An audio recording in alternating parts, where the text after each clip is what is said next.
Welcome back, season 3. We're back. Special guest is here. She goes by Ubah. Yes. How you doing, Ubah? I'm doing well. How are you? I'm doing good. Alhamdulillah, I can't complain. Yeah. So I'm going to introduce you. Okay. And it's very lengthy, so I'm going to read it off my phone. Okay. Ubah is a grateful recovering addict, a devoted mother of 2, and a respected community advocate leader. She's a graduate of Seattle Central College, where she earned her associate's degree with an emphasis in social justice, and she's currently completing her bachelor's degree in applied behavioral science at Seattle Central College, with only 1 year remaining. Ubah has 6 years of recovery and her 7th year approaching February 28, 2026. MashaAllah. Yeah, thank you. Her recovery journey has been long, challenging, and deeply transformative. She uses her voice and lived experience as her testimony to reach and uplift others, particularly within the Somali community, so they know that they are not alone. In 2025, Ubah was honored to serve as the commencement speaker for her graduating class. She's an advocate, activist, a community leader who is deeply committed to equity, dignity, and access to resources. She is the founder of Tiger's Closet, a free clothing donation center at Seattle Central College that supports students experiencing financial hardship. She also served as the vice president of the Phi Theta Kappa and is a proud Umoja scholar. Following the completion of her bachelor's degree, Ubah plans to pursue her master's degree at the University of Washington, focusing on psychiatry, psychology, and neuropsychology. Yes. As she continues her lifelong commitment to healing, advocacy, and transformative change. Wow. Yeah. That is Lengthy. very extensive, mashallah. Yes. Let's dive into it. What was going on in your life when you started using, and what was there any fear to ask for any help? Yes, there was tremendous fear. A lot, to be honest with you. What was going on in my life? Well, it started, to be honest with you, it started a long time ago. At 8 years old, I was sexually assaulted by my cousin's husband at 8 years old. And from that trauma, he was the first person to introduce it. It continued until I was 16 years old. So, Wow. and this is the house that I was living in. And I just had recently immigrated to America at that time. So imagine an 8-year-old just came from Kenya, flew from Civil War, ran away from Civil War and came to Utanga, which was a refugee encampment. In Kenya? Yes, in Kenya. And once I was in that refugee encampment, I finally came with my parents to Seattle, Washington. And What year did you get here? I got here in 1998. Okay. Yeah. So 1998, October 1st, which was such an amazing time. It was raining, like a lot, thunder. It was my first time seeing thunder. So, yeah, it was a lot of children. So my parents had, I'm the oldest of 9 kids. So it was. You have 9 siblings? Yes. Mashallah. Then I'm the oldest. And I was told that I would be staying with my cousin after 6 months because my family couldn't feed 9 kids, and deal with the struggles of America, learning English and everything. So when I decided to stay with my cousin, my female cousin, her husband, she was pregnant at the time with her, I think, 4th child. And her husband, I was in the bathroom. I had a little issue, like from the traumas of Somalia and Kenya that happened. I was wetting the bed. So at night because of the trauma. So one night I wet my bed and she was at the hospital giving birth, And when I wet the bed, I was ashamed. So I was scared to be yelled at, to be told, oh, we got to buy a new bed. You're always wetting the bed, So I was like washing sheets so they wouldn't find out. I was in the bathroom. As I was washing the sheets, I was washing myself too, So I was fully naked. And this man, like just a grown man, just enters the bathroom out of nowhere. So my state of mind was first like shock. I was just stiff and I didn't know like what to expect or what to do, you know? Right. And yeah, so he just took me to their master bedroom and he did what he did to me. And you were 8 years old And when I this was 8 happened? years old and I was just 6 months in the United States of America. Wow. Yeah, about 6 to 8 months, if I can recall it. And he was your cousin? He was my cousin's husband. Okay. Yeah, so he had no relations to me. So I continued to stay in that house. So, and I guess You didn't tell anybody. You I didn't bring didn't it up. tell anybody what happened. I didn't know how to put that in words. I Right. didn't know how to describe that type of attack to anybody. Right. So what happens to children or what happened to me at that age was I started acting out. My behavior shifted, like something in my mind kind of just broke into pieces. And I couldn't concentrate in school. And it still bothers me till today, even though I've healed some parts about it through therapy. It still bothers me sometimes, but my mind broke. So I couldn't concentrate in school. I couldn't be involved in any activities with young men, like whether playing soccer or, playing in what do you call it? The playground. Right. So my teacher started noticing. She was like, "Oh, this child is not behaving well. She's probably a special needs child." So, because my behavior was so erratic and so like noticeable, Right.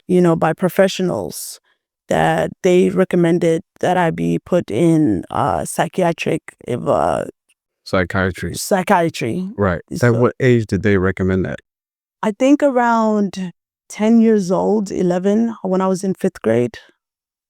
So 5th grade. So Right. yeah. So at 5th grade, I was put in the school counseling.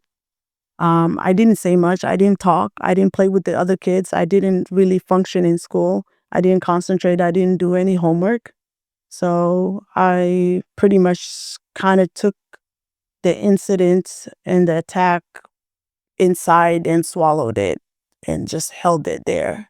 Right. So Because you were so young at the time when it yeah, happened, and you probably were in fear of like getting kicked out and having nowhere to go.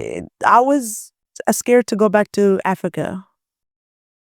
You were you were scared to Go back to Africa. I was so scared. I was so terrified that they would return me back is that home. you felt like if you followed up on that and you kind of like tried to report what happened, like he would try to get you sent back to Africa? Yes, that was the impression, and that was my thought process.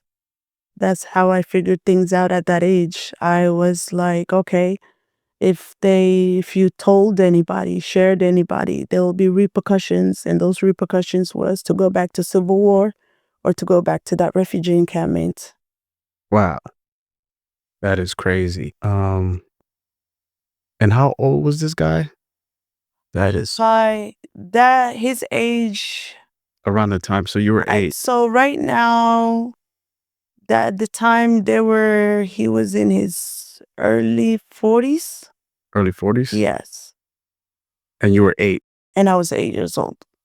That is crazy. Yeah, And nobody in your family knew about it. nobody. When did Yeah. people find out? Like, when did you like open up? Later, when I get to the point of getting high and drunk, later, So you kept it in this entire, like the like whole way journey, through. like I kept it in the whole journey of my life.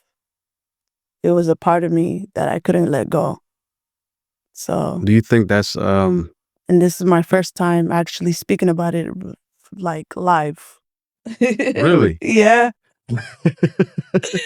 for everybody to know. Wow. Okay. Yeah, Well, I appreciate you yeah. for doing that because there could be other people who have went through the same process, Yeah. and it could be a form of therapy for them to kind of like, okay, Ubah has gone through it, it's okay. I'm not alone, right? Yeah. So how did that affect you growing up? Like you said, obviously you said you were wet in the bed and you were distracted at school and the teachers kind of isolated you and thought, maybe something is off with her behavior. Let's put her in psychiatry and stuff like that. Once you got past middle school and you went on to high school and college, like how did that affect you as a Muslim woman? Um, so it affected me. It affected my faith. What do you mean by that?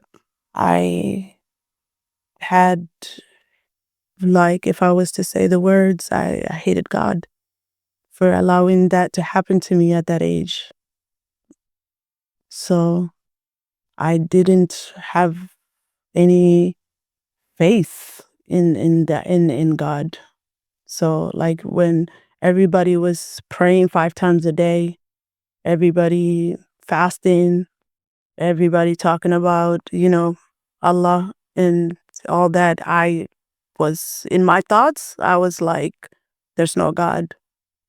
At that age, I was very young when I started to not believe in him. Right. Yeah. And not, I know. it wasn't by choice either. So your choice of not wanting to believe in God, was that from that traumatic experience or Yeah. was that from like, okay, It was from that traumatic experience. And as it continued for years, right, it continued until I was 16 years old, right, until I made the decision to run away and not be in that household any longer. right.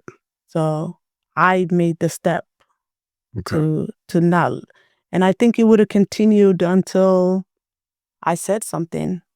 You didn't try to fight back, like, get off me. Yeah. I mean, you were young though. Man, that's, I mean, that that that person had such a cunning way about them. A part of me actually loved him because he was a father figure, right, you know?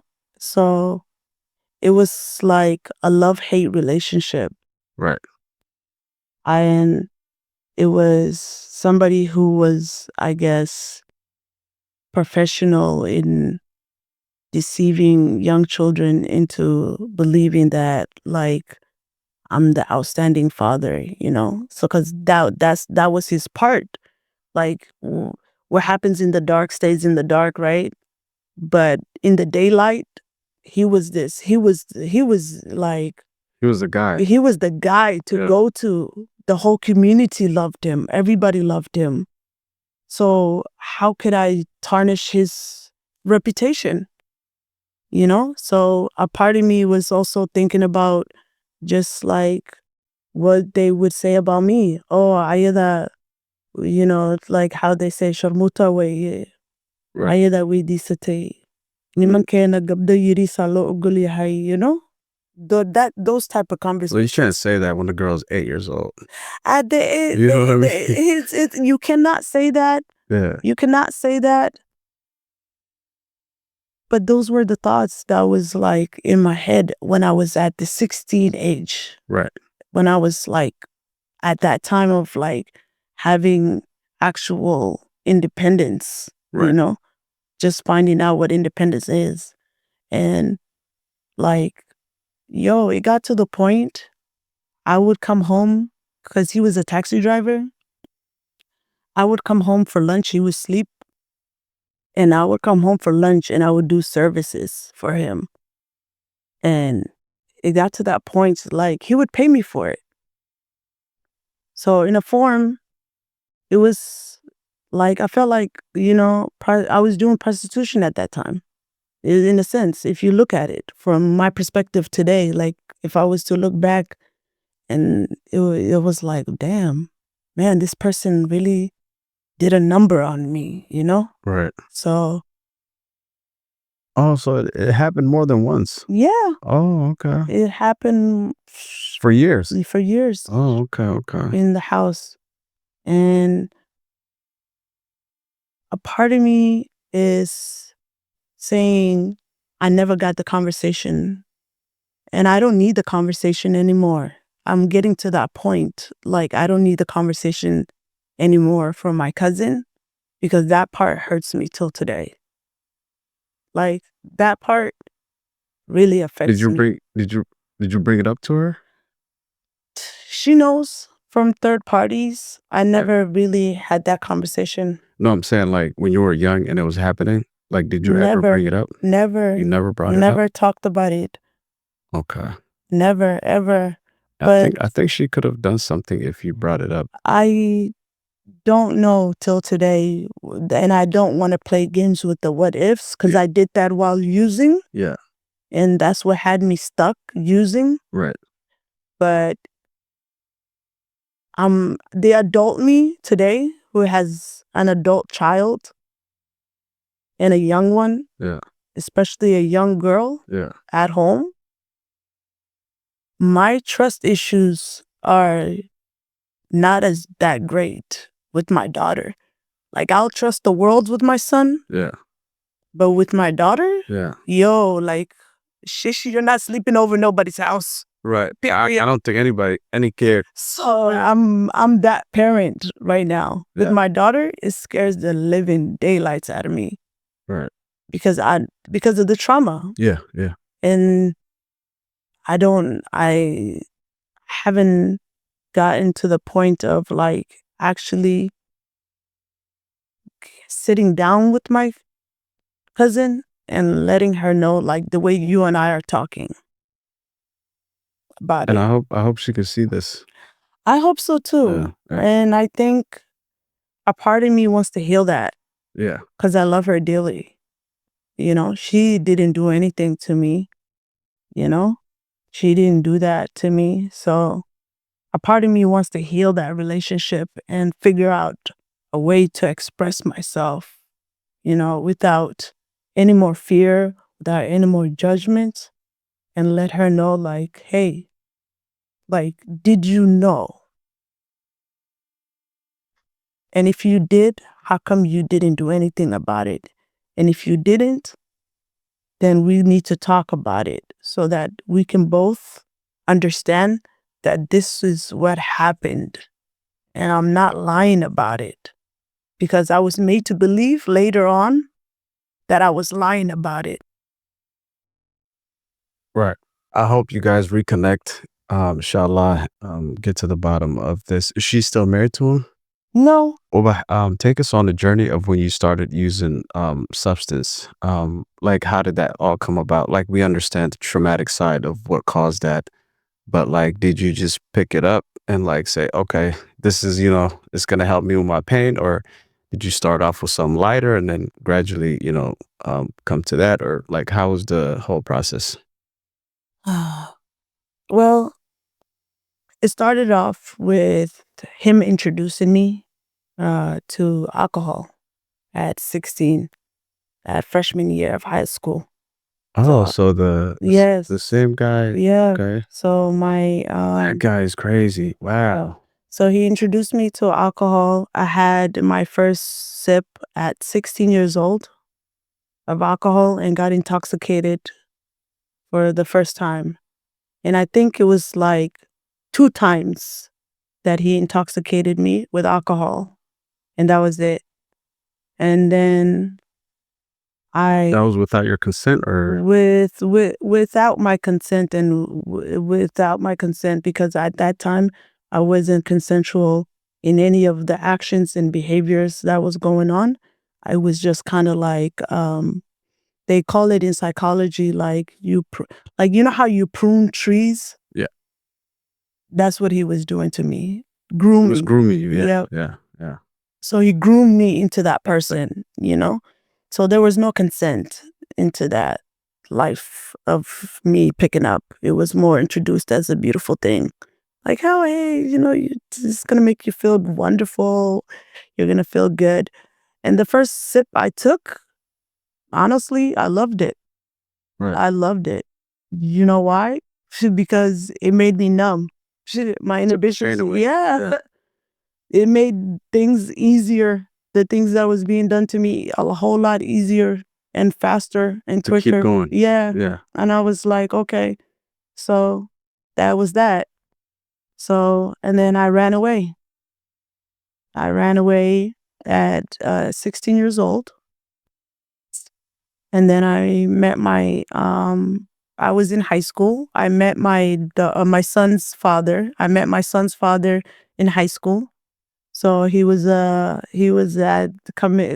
I think he went to another high school, and he came and met me at my high school. So when he met me at my high school, automatically he had a car and he was flashy guy. So I was like, okay, bet he's it for me. I'm just gonna go after him. So I introduced myself. When I introduced myself, he liked me. We got to know each other. We started dating.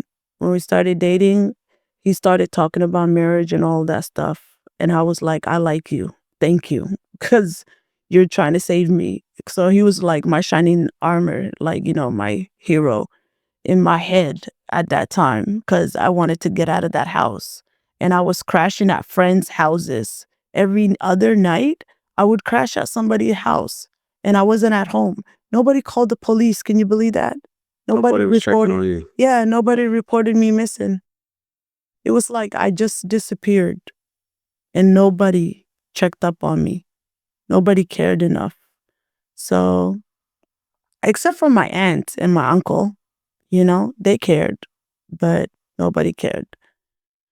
And then, long story short, I married him.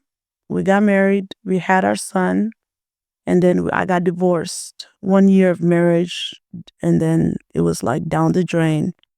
So when that marriage broke, I got lonely. I got depressed. I got anxiety. I didn't know what to do with myself. So I started hanging out with high school friends. Facebook was popular. It just came out. What year was that? It was like 2000. 06, 07, Yeah. 07 when I got divorced. So Facebook just was the thing, So like I joined Facebook and all my friends was like, where have you been? Yeah.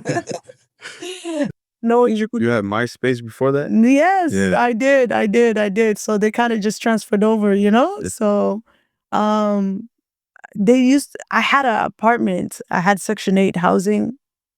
So I had a 2-bedroom house and I was living a good life. I was working at Babies R Us and Toys R Us as the manager. Yeah. So like I had it good at that age, and they like were stuck at mom and dad's house. And I'm talking about just like my Somali friends in my community and my non-Somali friends. They were still at mom and dad's house, Yeah. And I was just living on by myself, working, paying bills, and have a baby. So they kind of saw my life cool, and I saw their life as cool.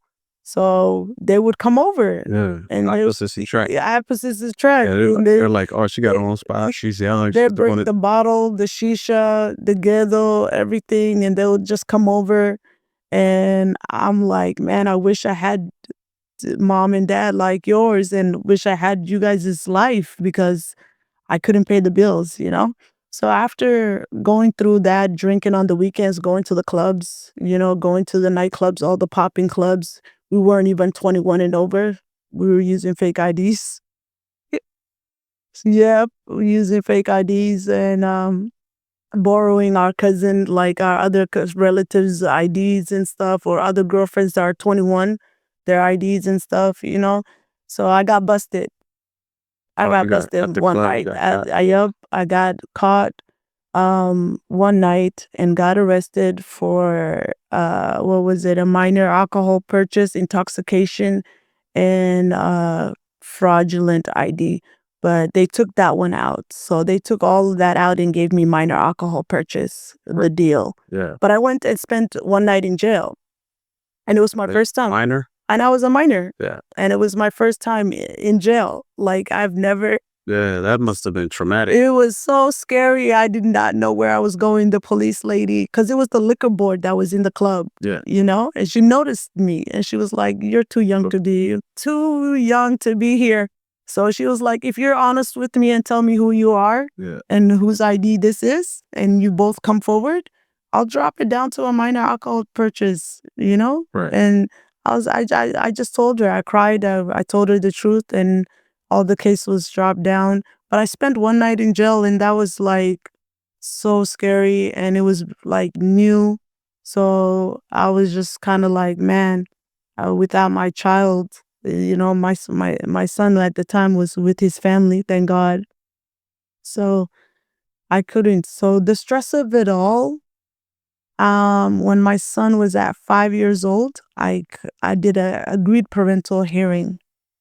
Um, and the reason I did that was my mother ended up committing suicide at 2012, July 1st. Wow. Yeah. Launa Harris. Launa Harris in June. No.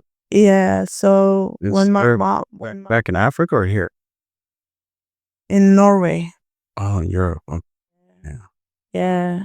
Launa Harris. So she committed suicide, and when she committed suicide, my world was just kind of like gone, upside down, turned off. Like just I didn't give a, and I was like, I can't do this. I can't do this parenting anymore. I couldn't be a mom because I couldn't get up to wash my own ass. I couldn't. I couldn't get up to cook. I couldn't get up to feed my kid or do anything. I was just lay there for days and days Grieving. grieving. And so I just was like, you know what? I have to do something for this child of mine. And I loved him so much, and I still love him. And yeah, I gave him to his aunt. I was like, I'm going to do it. Agreed. I talked to his family and I said, hey, what do you guys suggest? And they said, agreed parental rights. I did that, signed him over. And then here comes the floodgates opened up. I opened up the floodgates of, just like walked in right to my own hell. And Once you got all that freedom? Yeah. I walked into my own living hell in my own house. I opened the door and it was a party house from there on. Yeah. It was drugs, sex, whatever. And drugs came in and I was introduced to. These are like your friends that were coming over, or was it? Yeah, high school. All high schoolers. But high schoolers. And no, at this time it was like people I went to high school with, people I'm meeting at the club and getting to know, like, Yeah. people like, I didn't care. Right. It was just like a party house. I turned it into a party house. Right. I turned myself into a party. Life of the party. I just wanted to just because you were miserable at the time. So misery loves company. Exactly. I did not care. I just wanted to be numb Monday to Sunday, every day. And when I pass out, I wanted that blackout pass out. I was addicted to being blacked out because I just didn't want to feel anything. I wanted to just like nod off. So, long story short, cocaine walked in, meth and heroin walked in, and it was the life of a party house. So I was introduced. First night was cocaine. Down the road was methamphetamine when cocaine stopped working for me. What do you mean when it stopped working for me? Like, like when my tolerance went up. When my tolerance went up. Yeah. Yeah. When it just didn't hit it for me no more. It wasn't doing it what it first did. Like, it wasn't giving it to me anymore. So I was like, okay. So when another person who's on meth walks in and introduces it to me, they're like, oh, coke? Oh, that's nothing compared to this. Come on, man. I got something for you. This is fire. Right. Right. Yeah. So, entertainment, like I was searching for any type of entertainment and so that's the way it was introduced. And you didn't think of it as something serious. You were trying, this is just I could just move for tonight. I really believed in my own lie and in my own hype, I was not educated enough Yeah. as I am today. Yeah. I did not know the effects of drugs. I didn't understand drugs. I barely even knew what was happening to me. I was still that 8-year-old girl that was violated. And I was just grew up fast. Right. I grew up way too fast. I didn't have a childhood. So it was my childhood. Right. Because you didn't get What? to enjoy it. No. Yeah. I grew up way too fast. Responsibilities way too early. So it was like I wanted a childhood. I wanted a normal life. And when I was using, the memories would vanish.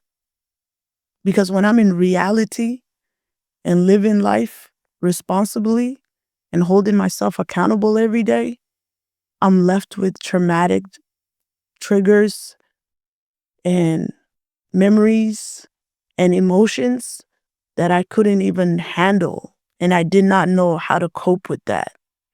So with drugs, it was the fun Ubah, the beautiful Ubah, the well-dressed, sexy, whatever you want to call it, Ubah. So I gave everybody an impression of me, an idea of me, and I continued to live that for good 12 years since my son's been out of my physical care. Right.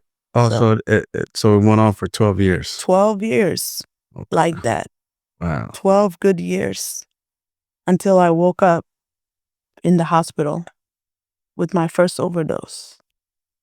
Oh, so you had your first overdose Mm-hmm. at the 12-year mark. Yep. Okay. I had my first overdose in an alleyway. Can you believe that? In an alleyway. And a stranger, a God-sent stranger, saved my life.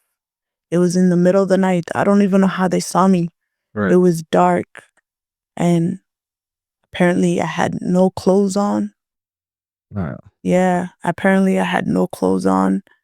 And I was laid up in an alleyway, like some thrown away piece of trash type of just I was just there, and somebody cared enough to see me and walk over and check on me and save my life with Narcan, Yeah.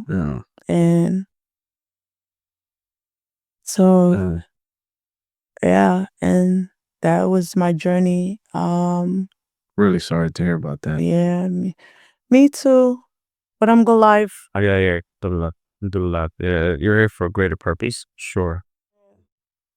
So, because I think a lot of people are not educated on like hard drugs, and when they're around certain settings or people, and they see it, taking place, they just they get peer pressure to do it, but they don't know the effects of it, how addicting it is, and stuff like that. You want to speak on that, like?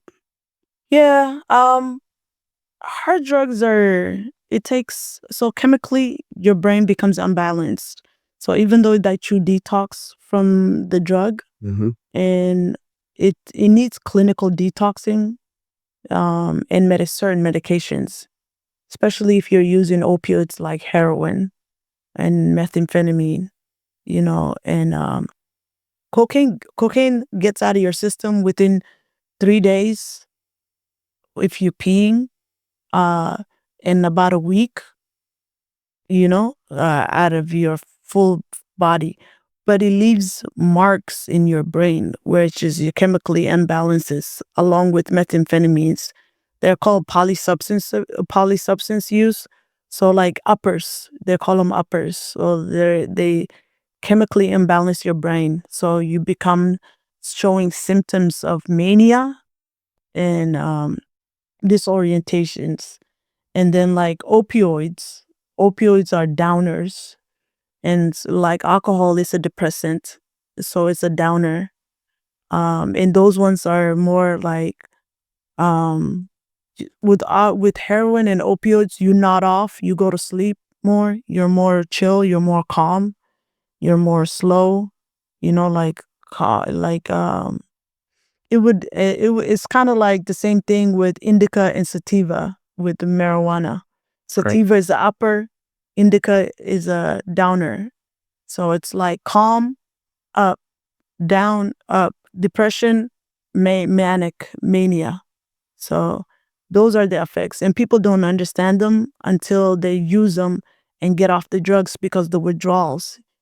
So you get your blood and your body connects with the drug and it stays in your system longer than it gets out. So you think that it's out of your system because you've stayed clean, but chemically it's embedded like in your brain and it takes longer process. So with heroin, there's certain medications. Um, one of them is methadone. Yeah, so there's like about 3 to 4 major like non-opioid medication to take for opioid addiction. And also there's opioid blockers. Like right now, I take Vivitrol, and Vivitrol is an alcohol dependence medication as well as an opioid blocker. So it blocks opioids. The addiction, the craving. Yeah, the cravings, Yeah. the thoughts, like it just, the part of your brain, where the dopamine is, becomes like either high dopamine or very low dopamine. So it's kind of messes it up. It makes it like into a fog, let's just say. So it clears that out and it just makes you look like clear-headed, level-minded person. So, and it blocks it from like having that, the craving. Right. Yeah. Right. Let's go back to the chemical imbalance in the brain. Is like, even if you get off of the hard, like any substance, do you actually, is there a chance that you can actually go back to having a balanced brain, or is it like that forever? No, so I'm not a professional, number one, not yet. Yeah. But for me, if I was to speak on me, I have been diagnosed with bipolar 1 and PTSD.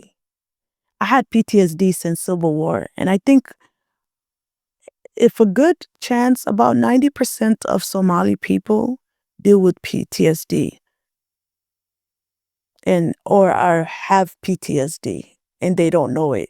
Right. Is Or that like the haven't older been that, population or the younger? and Both? even the older population, Yeah. because they were part of the Civil War. Yeah. They seen things. There's things that was done to them. You know what I mean? So it's because what we went through was so traumatic. PTSD is the number one disorder that we suffer from as a Somali community that I know for sure about. Right. But as for the bipolar disorder, that is either genetics, which is like it was passed down in your genes. Somebody had to have it in your family, the disorder. So for me, it was passed down to me. So my mother had it and I have it. My mother suffered from it and I suffer from it. Even though she never clinically got diagnosed, It was there. it was there. Yeah. The signs were clear Right. to me because now I understand my disease and my disorders very well. And I take medications for them. And I used to take pills. And when I used to take the pills, I'm so busy at life and chasing to recover from the substances that I would forget. And also, it was a trigger. It reminded me of the pills that I started with, opioids. So it was kind of like I felt like I was using. Right. So I Right. was like, So you were using at a young age. You feel like you were using at a young age because of your diagnosis, and Yeah. then once you got up to like the harder drugs, it felt kind of similar. Similar. Okay. It was easy. Yeah. Do you think there's a lot of women suffering right now, like outside of like mental health problems like with substance, like in the Somali community? Like, do you think there's a lot of women that are suffering, but they're doing it in silence, like, and nobody knows about it? Yes. Or do you know any girls, like, you don't have to say any names and stuff like that? Yes. 100%. I get calls every day. And ever since I started sharing publicly in broadcasts or speaking at my school, videos doing about just living my truth and sharing my testimony, I get DMs like, what should I do? Ubah, like, can I ask you for advice? I'm dealing with this and this. And I guess I must be so easy to talk to because like people You're authentic. get You're displaying your vulnerability. People love you when you show your weaknesses, right? exactly. So like I don't know, I get DMs and I let them know. I just educate them the best way I can, I just let them know, hey, to go to your primary care doctor and let them know exactly what you just told me. And your primary care doctor will make a referral to a psychiatrist. That psychiatrist will do a mental health evaluation and a substance use evaluation. And once those evaluations, you've answered those questions on that paperwork truthfully to your best ability, then they can diagnose you as well as treat you. And once that happens, then you have your own program that you're working for yourself. And that program is for you, nobody else. And, you can take medication because I believe in medication, because can you go on living with the disease without treatment? No. That's how it goes. You cannot live with this disease without treatment and medication. That's the only way. And we as Somali people have to understand that we need to start trusting the medical field and the professionals. Yeah, we had and you know Hassan very well. We had him on here for the last episode, and we were talking about in the Somali community how it's very common, like when somebody's like suffering, it's like ruqya is like the first thing performed, and sometimes the last thing. So, what are your thoughts about that? And my thoughts about that, just by you saying ruqya, it reminded me of my own one that my family did to me. Right. So How many years were you doing it before you like? no, like recently when I just got my first year of sobriety, my first 8 months of sobriety, Yeah. I went into an inpatient treatment. Yeah. I got clean from the substance, got offered a substance use evaluation and treatment facility, did the treatment program, did the program for 6 months, got out. And when I got out, they did ruqya on me because As a celebration, or is it like no, like you need this to like keep going? do you need this to keep going? We think that is jinn and sihr, and we don't want you to go back. Right. And we need you to let go of that. So, and I'm gonna let you know, with sobriety comes relapse. Yes. It could be one, it could be many, or it could be going back. It doesn't know. You don't know. Relapse is not stoppable. Like, it's preventable because there's always a prevention plan, Right. and you need to have a prevention plan. But there's a relapse. So I had a relapse with alcohol. Right. Not hard drugs, but just alcohol. Right. And they got scared and they did the ruqya on me. Yeah. And that's how it went. Did it work? No, not really. No, not really. It spiritually did work for me because I started to believe in God again. Yeah. But it didn't cast out any demons because I had a condition That was ignored for that was many ignored. years. Yeah. And my condition is bipolar 1 Yeah. and PTSD.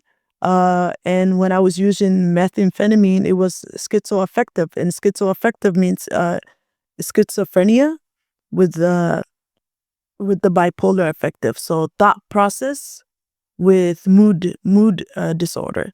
So one is a mood disorder. The other one is like your thought process, like how you see things and stuff like that. And it takes 2 years for the chemicals to get out of your brain. And you need medications in order to like stabilize you. Right. Imagine your uncle or your aunt or anybody that you love the most and you trust and you look up to them and you see them as a, figure, right?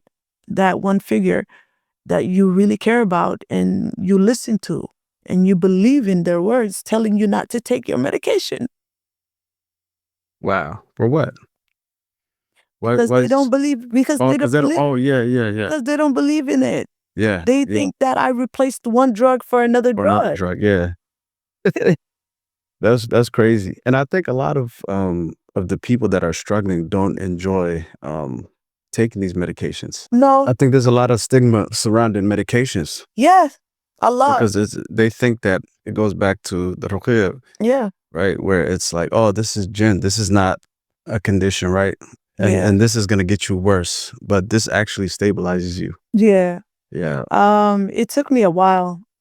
See, like I was taking a medication called Halidol, and it's a psych medication. It's for psychotic episodes, Yeah. which I have psychotic episodes.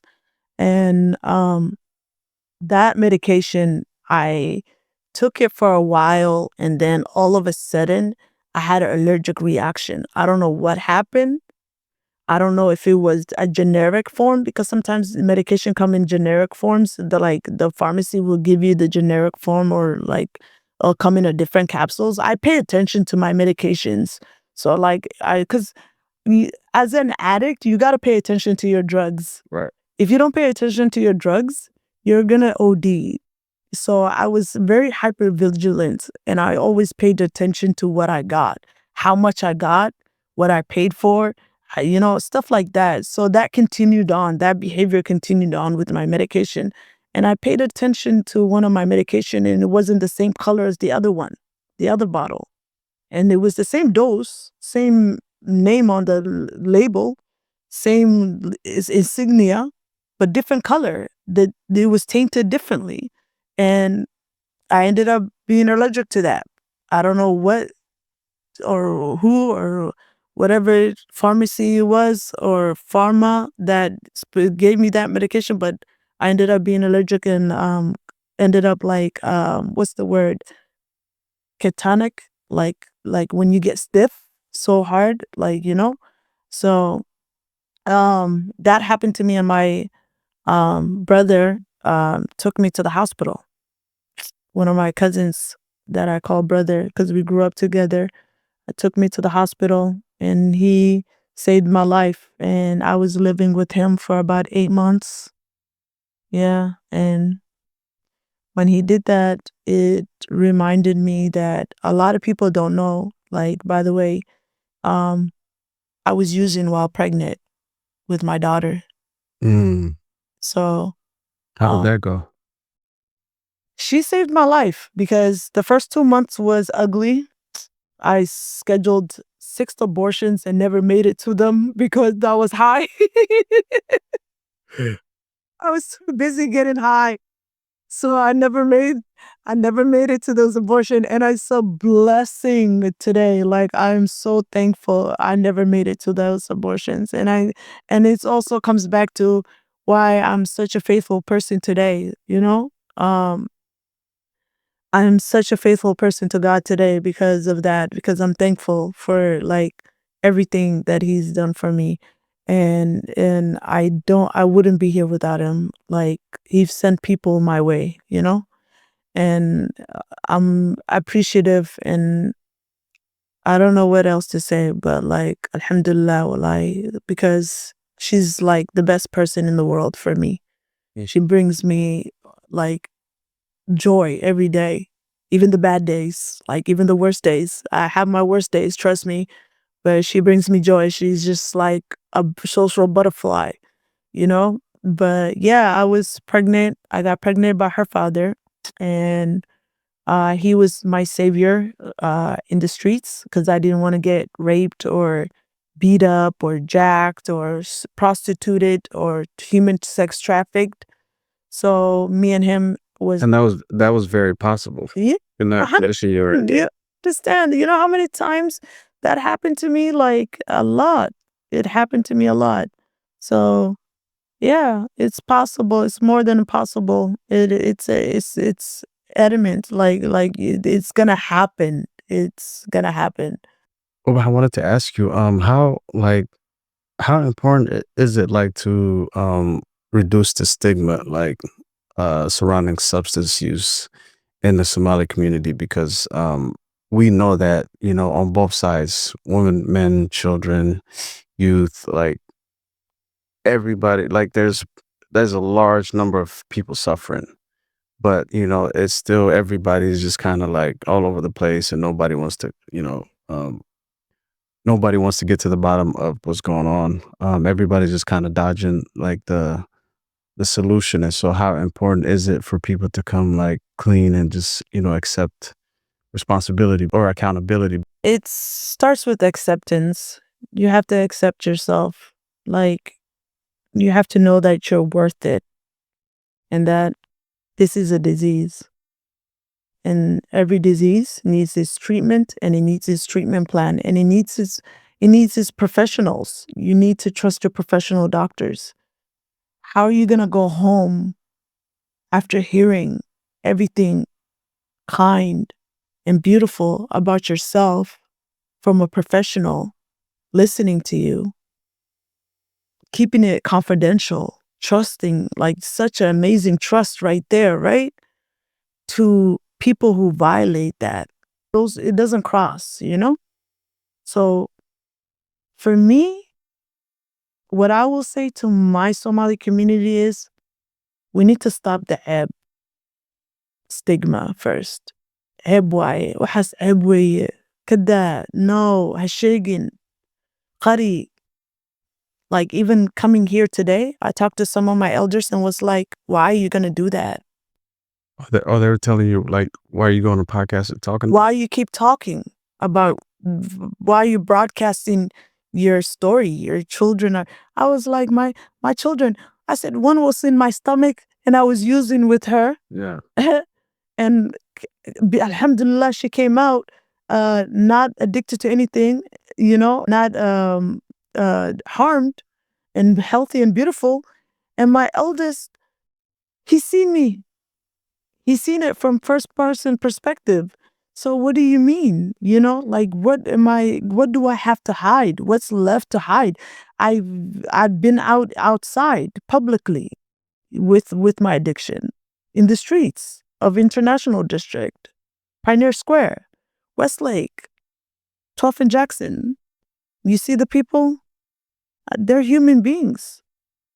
Their life worth a lot, It's just we are judging people by just like describing ourselves as like this holier than thou, you know?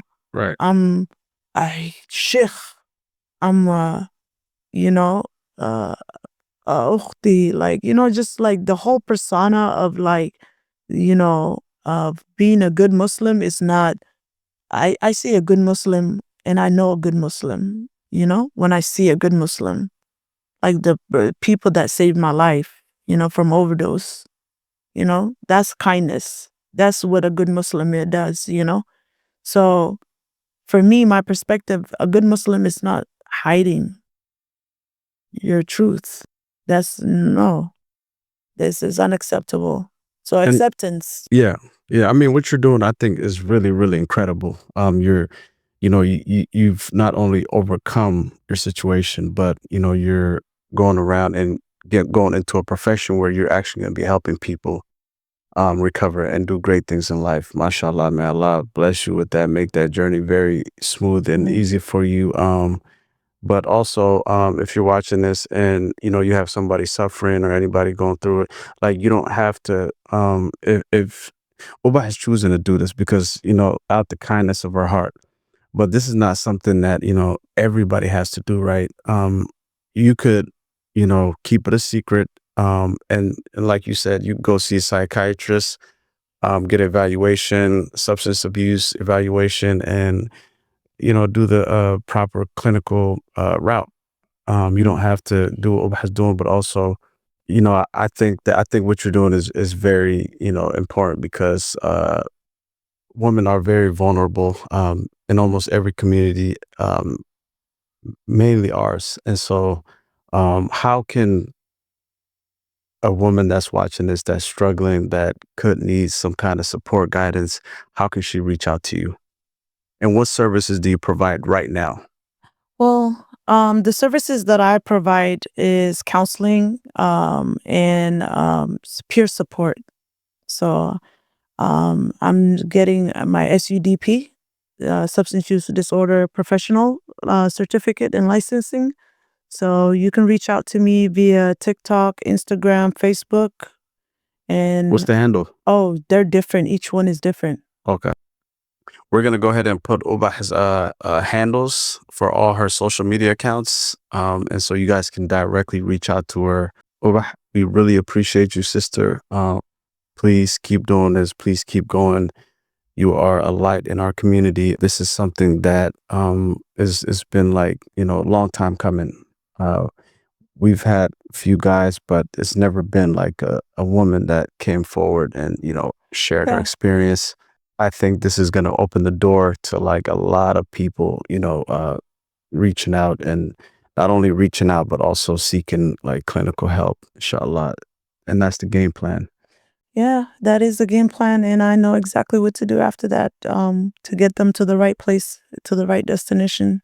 Thank you guys for watching. This is it for season 3, episode 2 with my homie Ubah. We will be back.